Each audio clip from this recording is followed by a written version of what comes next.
Saya itu pemuja Allah yang serius. Sama ya pemuja Allah, tapi kan kadang kurang alim. Saya ini pemuja Allah serius. Saya itu kalau ngaji, ya ngaji biasa belajar, itu sering nangis, nangis seneng. Misalnya saya baca tadi, Miftahul Jannah la ilaha illallah, lung kunci kok dikasihkan. Kita ini masuk neraka gak pantas, enggak bawa kuncinya kok masuk gitu. Harusnya kita ini masuk surga, kita kan pegang kunci surga, gak pegang kunci neraka. Maka aneh kalau kamu masuk neraka itu aneh. Coba kita pegang kunci surga apa kunci neraka? Tapi kada teman saya suwon rokok ora ono kuncine. Karena tidak ada pintunya. Terus saya bilang, kamu kok tahu? Memangnya mau ke sana kata saya. Saya tidak punya rencana tahun neraka. Dan saya meskipun guyon itu serius. Bedanya orang alim sama ndak itu di situ. Kalau orang alim itu guyon itu masih benar, masih serius. Coba saya bacakan ayatnya. Ala inna auliya Allahi la khaufun alaihim wa lahum yahzanun. Terus lahumul busyra fil hayatid dunya fil akhirah. Artinya kalau mungkar nangkir dengan penampilan garang gitu, berarti ada ketakutan apa enggak? Ada. Padahal ciri utama walinya Allah tidak ada ketakutan. Makanya itu termasuk dalilnya Sayyid Muhammad. Tidak semua orang alami seperti itu, karena wali-wali itu la khaufun alaihim wa lahum yahzanun. Wa ana kiai ketemu karena kerja wedi wedek. Iku dreseke ora kok pertanyaan tok, nak konan santri piye? Lho isen wis kiai dihanjuti mungkar nakir. Malu gak kira-kira? Mesti pelengahan konan santri piye? Nak jawabannya gampang karena pernah ngajar tauhid. Makanya Sayyidina Ali ini ceritanya ada di kitab Nurul Dholam, sama lihat di kitab Nurul Dholam karangannya Syekh Nawawi Banten. Itu Sayyidina Ali itu ya, andekan orang biasa mungkin ya agak-agak hasud, tapi ini wali gak boleh kamu katakan hasud. Dia itu mangkal sama Umar. Orang kok setiap orang pernah dibentak, apa dia berani bentak mungkar nakir? Penasaran dia. Bagaimana kerengnya Umar itu berlanjut enggak gitu kira-kira. Akhirnya minta, ya Allah saya minta kasyaf. Ya karena yang minta Sayyidina Ali karena mau wajah dituruti sama kasyaf. Dilihat Sayyidina Umar pas meninggal itu. Jadi hasud itu ya kadang penting asal baik. Loh betul, bahasa Kanjeng Nabi kadang la hasada illa fisnaten. Itu Nabi bahasakan ya hasad. Gus Verson saja yang nafsirkan ghobtoh itu kan gaya-gayanan sebagai ulama. Aslinya Nabi ngendikan itu la hasada illa fisnaten. Ulama yang ganti itu namanya ghobtoh. Wong Nabi sendiri nyebut hasad kok kamu tafsiri ghobtoh. Ya hasad ya hasad. Udah enggak usah ditawil-tawil pokoknya gitu. Kalau sampean enggak percaya enggak apa-apa. Kok gitu aja kok repot. Karena sampean enggak percaya kemungkinannya dua. Satu enggak ngerti. Dua sama-sama alim. Kan dari awal kalau sama-sama alim kan laisa li alimin ayuqallida aliman akhir. Kita enggak perlu saling mengikuti. Ngapain hasud? Biasa aja. Akhirnya Sayyidina Ali kasut. Pas Umar bangun, setelah mati kan bangun, setelah meninggal bangun. Mungkar nakir datang dengan perang yang sangat garang. Itu digambarkan Sayyidina Ali, matanya itu kal kidril ghali. Kayak apa? Kendil yang apa? Menganga. Wah, seru. Sayyidina Ali senang, paling takut ini Umar. Senangnya bukan main. Wah, ini mesti takut Umar. Biasa. Ternyata enggak, Umar malah bangkit. Woi, mungkar nakir ya. Kamu tahu menghadapi siapa?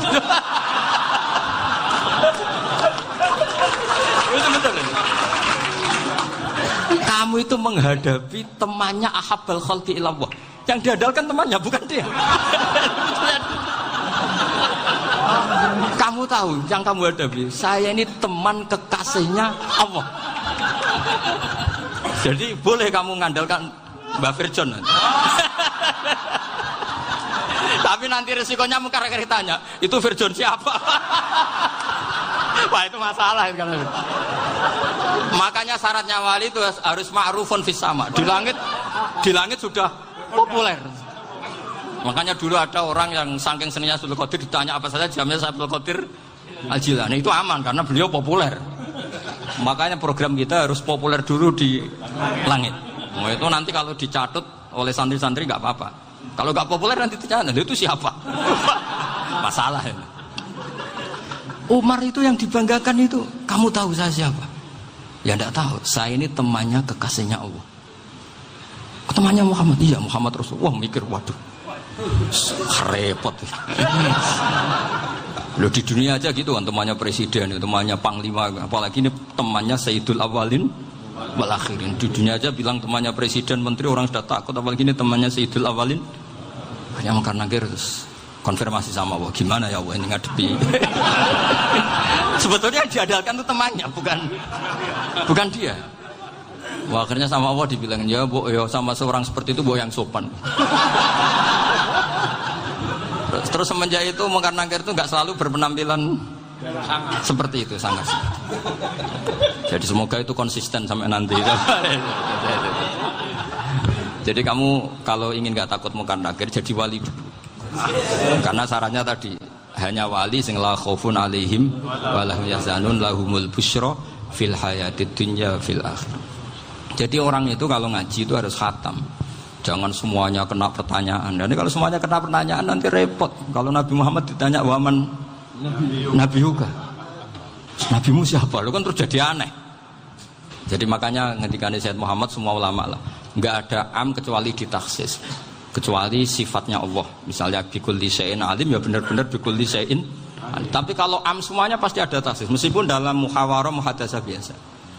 Misalnya contoh gampang, istri kamu baru seneng kamu, mas nak pengen apa-apa itu lapor aku, gak apa-apa mas, mesti aku seneng sama lapor. Iku dia pengen wayo. Wah langsung jadi apa wae. Mesti apa wae maksudnya kecuali itu gitu. Padahal kalau ngomong mas sampean ingin apa saja tak dukung. Sampean bilang pengen iku wayo. Kira-kira disetujui apa enggak? Sama seperti kita kalau punya teman akrab, wes nang omahku gak apa-apa, anggap aja omahmu dhewe. Terus mlebu-mlebu kamar. Jadi tidak ada am kecuali di taksis. Artinya kalau ada cerita bahwa orang mati pasti ngalami ditanya mungkar nakir, itu pasti ada am yang di taksis. Itu pasti tidak dialami para anbiya, para auliya. Karena ciri utama wali itu la khaufun alaihim walahum yahzanun. Kemudian saya yang mau cerita ya, supaya sampean bisa menghadapi dunia global ini, tak bawa tafsir Munir termasuk tadi. Ini saya baca ini karangannya Syekh Nawawi, karena tadi kata Mbak Firjon ngaji itu harus sama orang yang bersanad. Saya ini kalah sama beliau itu berkali-kali. Secara nasab saya harus manggil Mbah. Secara silsilah ilmu saya juga kalah lagi. Saya sering disewani sama cucu-cucu Syekhona Khalil. Kiai Siddiq itu termasuk murid dekat beliau Syekhona Khalil. Kalau itu berarti kan Gus Wirjon, Ahmad, terus Mbah Siddiq. Mbah Siddiq ngaji Syekhona Khalil. Syekhona Khalil itu pernah ngaji langsung sama Sayyid Zaini Tahlan. Berarti beliau dari Sayyid Zaini Tahlan itu baru generasi kelima. Sementara saya itu sudah ke-7 atau ke-6. Saya, Mbah Mun, Mbah Karim misalnya, Mbah Hashim, Mbah Mahfud Termas, Sayyid Abi Bakar Sato, yang ngarangnya Anatul Talibin, baru Sayyid Zaini Tahlan. Berarti saya ke-7, kalah lagi. Tapi untuk jadi wali biasanya cepat saya. Karena syaratnya jadi mbah itu ngalah demi putu. Jadi kalau beliau ngotot, saya dulu Gusti, saya mbahnya. Wah itu mbah yang nggak baik. Pasti jatahnya dikasihkan apa? Cucunya dulu.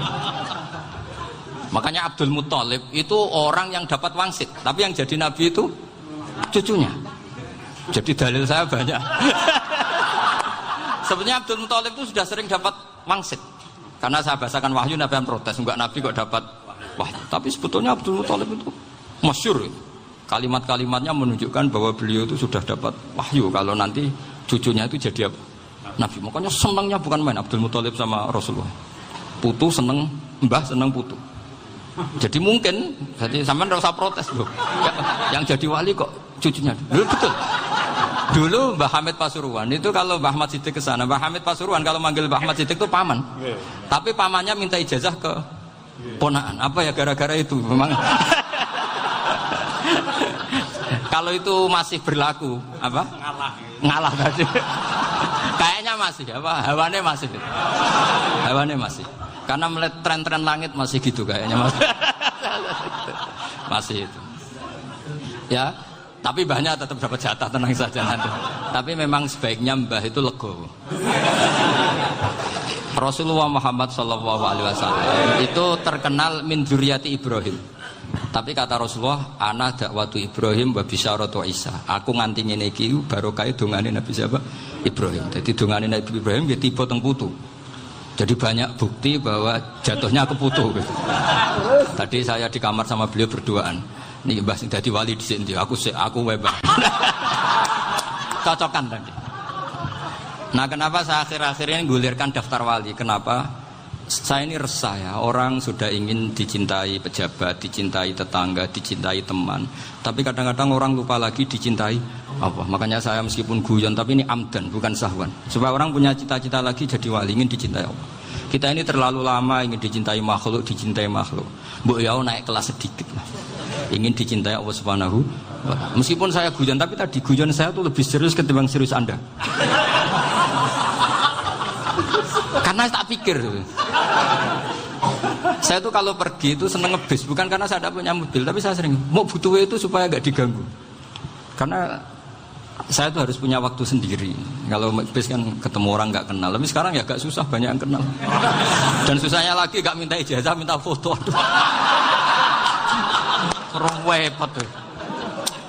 Mau dibenci itu umatnya Rasulullah Shallallahu Alaihi Wasallam, mau disetujui itu sanatnya mana? Kalau ketemu orang alim minta apa? Foto. Itu nggak ada sanatnya. Nggak tahu saya itu mazhab dari mana itu. Ya mazhab milenial yang jelas itu kan. Ini tak baca ya biar dapat. Karena ini kenangan saya sama Mbah Ahmad Siddiq. Saya masih ingat betul beliau ngisi hallnya Mbah Abdullah bin Umar, berarti abahnya Mbah Hamid. Karena mbah saya itu Fatimah binti Khalid bin Umar, kalau Mbah Hamid itu Hamid bin Abdullah bin Umar.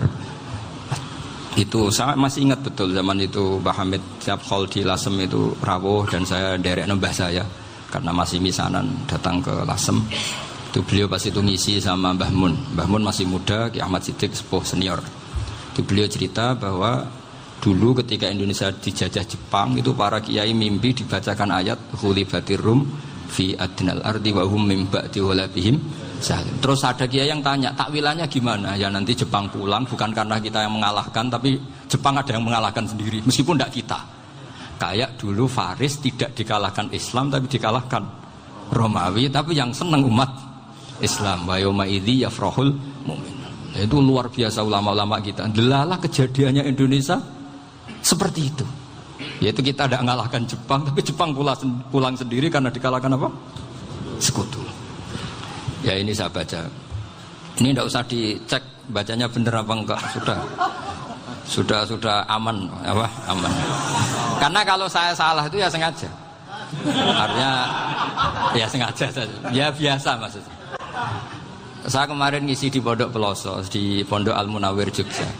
Salah itu ada dua, ada salah memang benar-benar salah, itu nggak apa-apa bisa dimakfu, karena mesti sangke wong goblok salah yang terus itu. Ada salah bawaan ilmu, itu repot tuh dan ini. Karena misalnya kita yang biasa belajar qiraah safah wayah sibuhu, mesti diulang lagi wayah sabuhu. Karena qiraahnya Imam Asim itu hasibah yah sabu bifathis sin. Sementara kita kalau ngaji kitab kulino yah sibu. Sehingga kita yang biasa belajar safah itu kalau baca kitab itu kayak orang bingung. Kadang-kadang yang ngaji juga bingung. Gus Pak mau di bulan pilih ini. Ya tepat-tepatan. Ada yang mengatakan Gus Pak bingung, ada yang mengatakan Gus Pak alim alamah. Ya tepat-tepatan nasib. Karena memang ya saf'ah memang seperti itu. Misalnya kufuan. Kufuan itu Imam Asim baca kufuan. Tapi beliau punya murid namanya Syu'bah. Itu kalau baca kuf'an. Makanya kita itu, ini kan khataman Quran ya. Jadi saya menyinggung sedikit tentang qiraah saf'ah. Tadi beliau juga sudah tak kasih kitab saya Hifdzuna Liyadal Mushaf. Sama tak ajari latihan saf'ah. Memang angel ya. Makanya yang nggak bisa itu wong pinter. Sudah tahu angel ya nggak usah diteruskan kan. Orang menghindari barang angel itu pinter apa goblok? Pinter.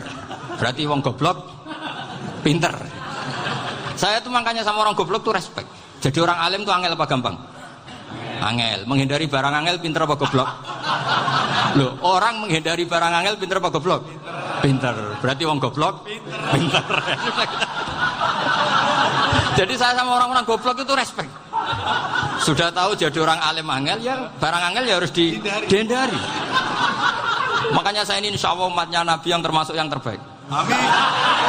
Karena mencintai umatnya Nabi termasuk yang goblok. Waduh. Itu tidak gampang itu. Karena tadi sudah tahu ya. Seperti itu loh orang naik panjat pinang. Itu yang naik karena ingin hadiah. Yang nonton sudah tahu, wah licin kok dinaikin mau keplok ya. Tapi orang sepakat yang nonton juga pinter karena sudah tahu ribet kok. Tuku yang pasar kena lah apa mana. Sama juga gitu. Ngalim tafsir angel, ngalim fikih angel. Ada karek ngaji ngerekam kan gampang. Itu pinter apa goblok? Pinter. Iya. Makanya kula niku mbok burohno ngono tok. Saat tadi dinasihati Mbak Firjon, muga-muga hati saya selamat. Saya itu meskipun kata orang banyak, muhibbin saya banyak, tapi saya insya Allah tidak riya. Saya itu pakai kitab namanya Tasbidul Fuad, itu karangannya Said Abdul Al-Haddad. Ketika beliau punya muhibbin banyak ditanya, bagaimana ya Habib Anda menjaga hati Anda? Jamnya Said Abdul Al-Haddad itu unik. Innama azzamu Allah. Mereka itu sebenarnya menghormati Allah, cuma butuh sarana, dan itu saya. Jadi saya tahu sampean semua itu mencintai Quran, mencintai sunnah Rasul, mencintai hadis-hadis Rasul. Cuma sampean kan karena nggak paham, terus manfaatkan saya. Jadi sebenarnya saya ini korban. Korban. Jadi saya mau riak gimana? Korban kok mau. Bangganya di mana tuh? Coba sampean misalnya ngaji tafsir, belajar sendiri kan susah. Terkibnya susah, maknanya susah, bahkan beli kitabnya kadang nggak kuat. Loh, untuk jadi alim tafsir itu kan harus beli kitab. Loh, saya sering belajar kitab itu jutaan. Tafsir Tobari, saya pernah beli kitab Fakhrur Razi itu berapa coba? 27 jilid. Karangannya Fakhrur, belum karangannya ulama modern, Imam Sya'rawi. Itu berapa jilid? Itu jutaan. Saya kemarin juga dihadiahi kitab Pak Quraish Shihab namanya Faidul Bari fi Syarhil Bukhari. Pak Quraish Shihab yang terkenal. Dia sering diskusi sama saya. Saya ngasih hadiah beliau ngasih hadiah saya. Oh itu harganya nggak kuat. Tidak kuat kadang di Indonesia nggak ada coba. Dan sama orang hebat menghindari kesulitan itu.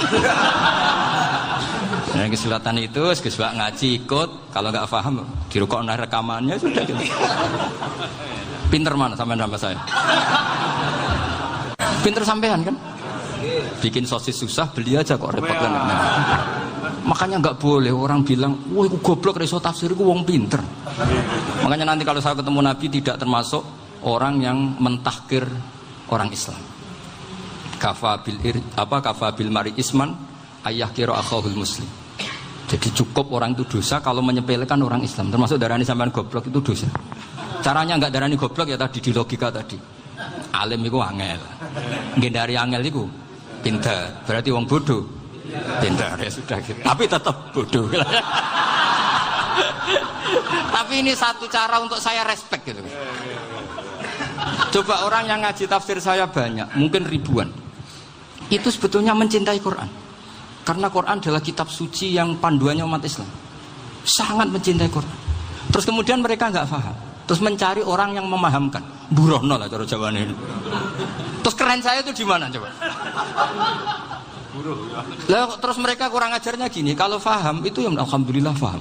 Kowe nak ngaji Gus Bae ngono tok. Tapi nek ora paham, ora nyalano akal e. Mari Gus Bae nerangno cepet mulane aku gak paham. Ora kok nyalano teke sing lelet. Oh itu kan Masya Allah, naudzubillah tenan.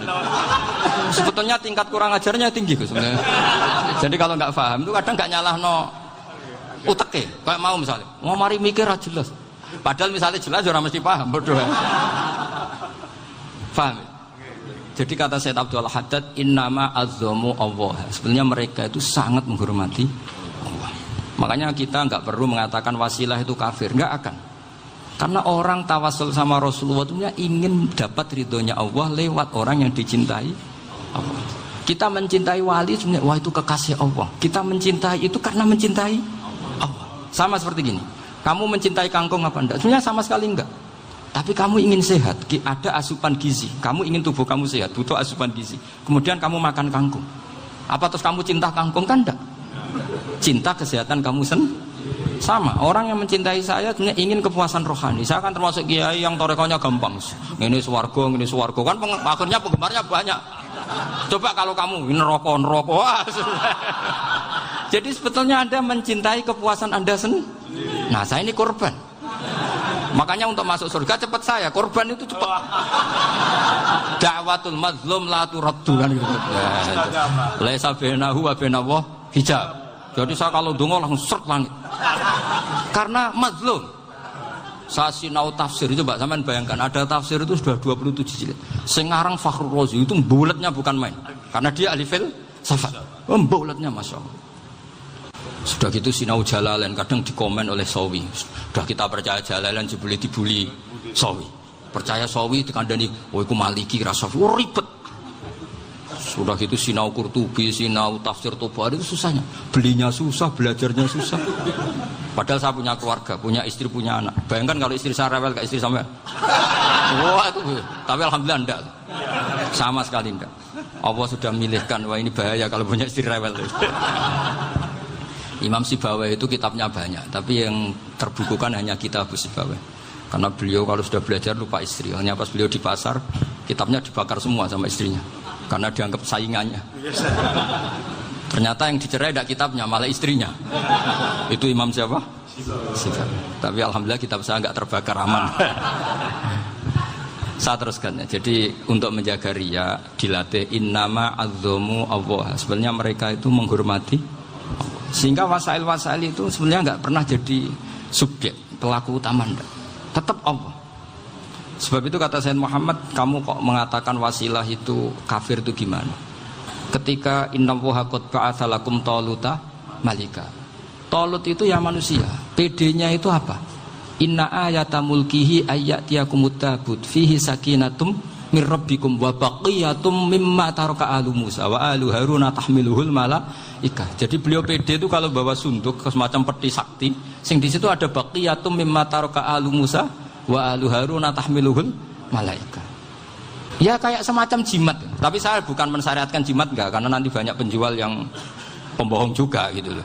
Cuma cerita, kamu tidak usah mengatakan kafir. Dulu Talut PD-nya kalau bawa sunduk semacam peti kesaktian yang di situ ada baqiyatum mimma taraka alu Musa wa alu Haruna tahmiluhul malaika. Sehingga Khalid bin Walid meskipun beliau sahabat dan menyaksikan wajah Rasulullah sallallahu alaihi wasallam, itu bawa sya'aratun min sya'aratihi Rasulullah sallallahu alaihi wasallam, bawa rambutnya Nabi. Perang kemana-mana itu diletakkan di pecinya. Nanti sama tanya lagi, masa pakai peci Khalid bin Walid itu? Wah panjang, sampai itu repot. Sampai tak warai ngaji usul fikih. Usul fikih itu kalau ngaji itu ada istilah tangkihul manat. Ini mesti ini wilayah yang kita bisa berdebat sama Mbah Firjon. Dulu itu musuh saya karena saya makili Anwar, beliau makili Peloso. Tapi tahu-tahu kalah tua terus saya mengundurkan diri. Di fikih itu ada istilah, ada tangkihul manat, ada tahqiqul manat, ada tangkihul manat. Tangkih itu kira-kira gini, lafadz hadis itu dibuang sekian untuk tahu bahwa itu madarul hukmi. Misalnya gini, tak beri contoh paling gampang. Sama harus paham, kalau nggak paham nggak pinter-pinter. Ja'a a'rabiyun ila Rasulillah sallallahu alaihi wasallam. Ya karena ini menghormati Mbah Ahmad Siddiq, saya orang alim, jadi ngaji ini tetap ada suasana alim. Ya harus ada suasana alim. Nggak perlu jadi orang alim tadi, susah. Sudah ngindari susah itu pintar. Sudah itu aja. Jadi orang alim susah, ngindari barang susah pintar. Berarti orang tidak alim pintar. Nah, meskipun tetap sudah kita itu pegangi sampai mati nanti. Loh, jadi orang alim itu repot. Itu kata Imam Ghazali, kalau orang alim kalau mau masuk surga itu sama Allah nggak boleh. Kif, kamu nggak boleh langsung masuk surga. Coba cari umat kamu, syafaati dulu. Nah, saya takut nyari sampean tidak bisa kembali. Saya tidak punya rencana itu. Pokoknya mau masuk. Golek sampean kuaduan. Aduan balik raroh dewe, wah repot nanti saya. Berat jadi orang alim itu berat. Ya saya teruskan ya. Ada tangkihul manat. Ja'a a'rabiyun ila Rasulillah sallallahu alaihi wasallam. Faqala ahlaktu wa ma ahlakaka qal waqa'tu imraati fi nahari Ramadan. Ya sinan kita, saya ini rusak ya Rasulullah. Kenapa? Karena saya menjima istri saya fi nahari Ramadan. Terus kata Nabi, kamu harus bayar kafarah. Napa Nabi kafarah? Puasa 2 bulan. Wong baru 1 hari aja terjadi gitu kok disuruh puasa 2 bulan. Ya tidak kuat ya Rasulullah. Baru berapa hari saya puasa aja kecelakaan seperti itu. Apalagi kalau sampai 2 bulan. Tidak ya Rasulullah. Ya sudah kalau gitu kamu pertama ngasih makan apa? Itku rokobah kan, pertama merdekakan budak. Tapi kan sekarang nggak ada budak, makanya terus sekarang langsung puasa. Wah ini nggak bisa semua. Ya sudah ngasih makan orang 60. Kasihkan siapa ya Rasul? Ya orang fakir. Saya ini paling fakir. Di kampung saya ini orang paling fakir. Jadi mulai dulu orang fakir itu hubungan suami istri itu paling lancar. Mulai dulu. Makanya orang fakir itu anaknya banyak. Karena hiburannya hanya itu. Wong Ramadan aja. Coba mau ke ATM nggak punya uang, mau antri di bank nggak punya, mau apa coba? Itu mulai dulu. Ini sanatnya mutasil. Wah, akhirnya sudah sanksinya kan tadi ya idku raqabah atau puasa 2 bulan berturut-turut atau ngasih makan 60 orang miskin. Lalu kata ahli usul fikih, kata A'rabi dibuang, nggak menjadi catatan hukum. Orang kota pun kalau melakukan itu juga kena sanksi yang sama. Imro'atau juga dibuang. Andai kan itu dilakukan untuk amatnya juga ketentuannya sama. Nah sekarang perdebatan antara Imam Syafi'i dan Imam Malik begini. Sekarang pertanyaan gini, jima istri itu hukumnya boleh apa haram? Boleh kan? Lalu kalau ada orang tanpa udzur kemudian makan siang-siang, cara Imam Malik hukumnya sama, harus kena sanksi yang sama. Karena sama-sama hadku hurmati Ramadan bighairi udzrin syar'iyyin. Sama-sama merusak hukum Ramadan tanpa udzur syar'. Lo jima itu tidak zina. Kan hukumnya jaiz. Nah sekarang makan hukumnya jaiz, harusnya juga kena ketentuan yang sama. Cara pikirannya Imam Malik. Nah alhamdulillah Imam Syafi'i gak setuju. Wah cara setuju repot. Bahkan orang-orang Syafi'i sudah punya khilaf, kalau gitu minum dulu. Iya biar gak kena. Iya biar iftarnya pakai minum. Setelah minum baru jima kan. Ya. Ini sudah menyiapkan khilafnya. Ini khas Syafi'i ini, bongsong rekayasa hukum. Nanti bisa belajar jauh cara ngakali hukum. Makanya guyonan yang masyhur Gus Dur itu gitu. Ada seorang kiai atau Gus lah, ya punya salah, namanya manusia kan punya salah, entah cangkruk entah apa, pokoknya punya salah. Ada wartawan yang ngiranya semua kiai itu orang suci, sehingga tanya sama Gus Dur, Gus itu ada kiai kok, ya pokoknya salah lah. Tapi jangan bayangkan dosa besar, enggak, kecil-kecil aja. Itu gimana itu? Padahal kiai kan orang suci. Jawabnya Gus Dur lucu. Ya justru yang boleh salah itu para kiai, kalau kamu nggak boleh. Loh, kok bisa Gus? Karena mereka tahu caranya tobat. Repot. Kalau kamu nggak tahu caranya, sama pelanggaran hukum itu ya harus pakar-pakar hukum. Itu yang tahu caranya rekayasa. Kalau kamu ya kena pasal kan ya. Jadi kamu jangan niru saya ini punya sekian cara untuk nah, itu namanya khilaf. Makanya kata Sayyid Muhammad, kamu tidak usah anti khilaf, karena Abu Hanifah itu membolehkan khilaf, kitabul khiyal. Yang penting kamu soleh dulu, setelah soleh nanti Allah maklumi. Soleh dulu, syaratnya soleh dulu. Kalau tidak soleh jangan. Contohnya gini, ada orang mau puasa lemes sekali, mau makan, gampang. Kalau langsung makan kan kayak hadku hormati Ramadan biwari udrin syar'iyyin. Aku langsung mau jembera sowan Mbah Firjon. Sudah status saya apa? Musafir. Ya sudah, berangkat aja sampai Tuban makan. Nanti kalau nggak jadi ya nggak apa-apa sudah.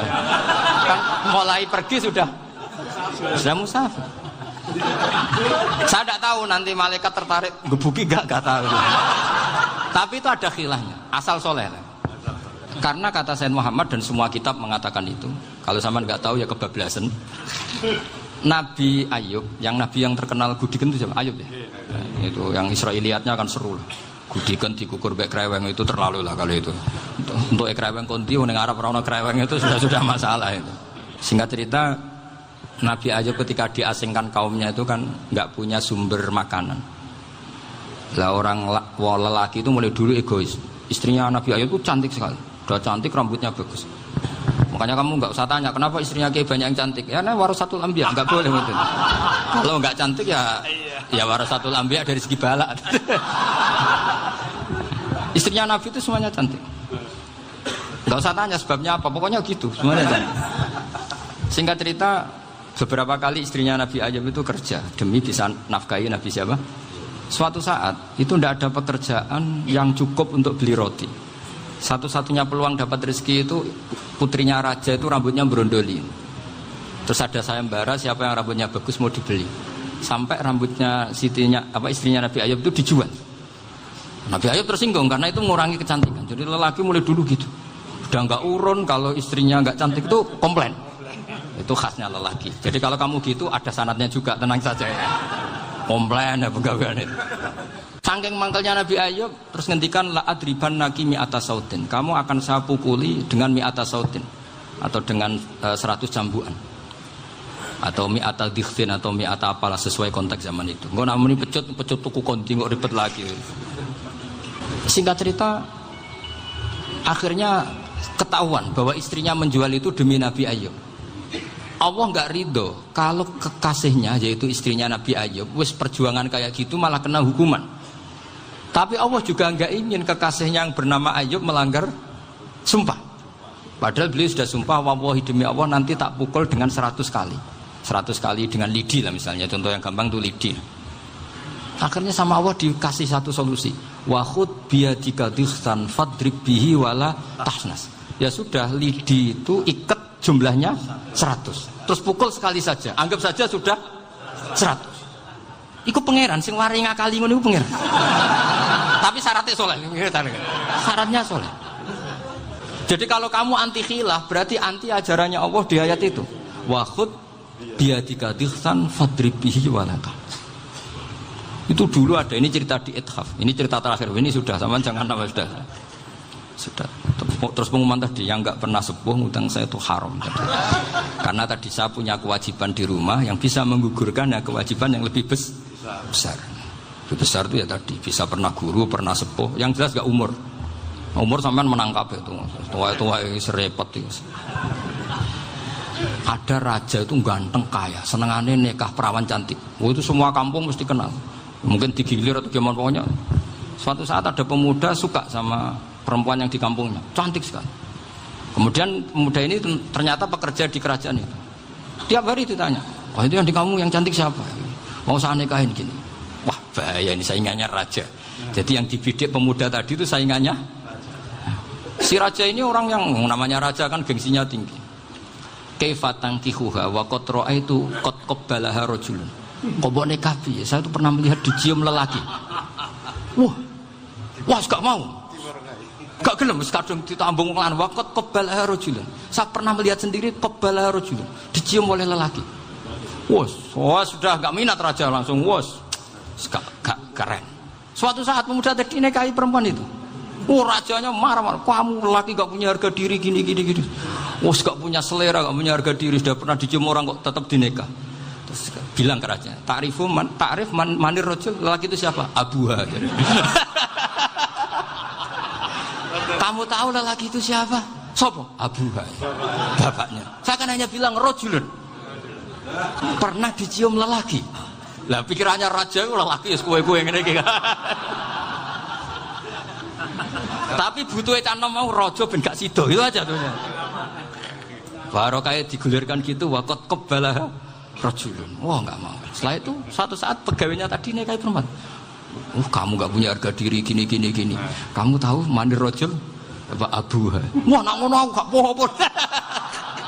Lah monggo sakniki wis bojo kula. Ora trimo wis diambung wis macam-macam. Lah itu namanya khilah. Apa?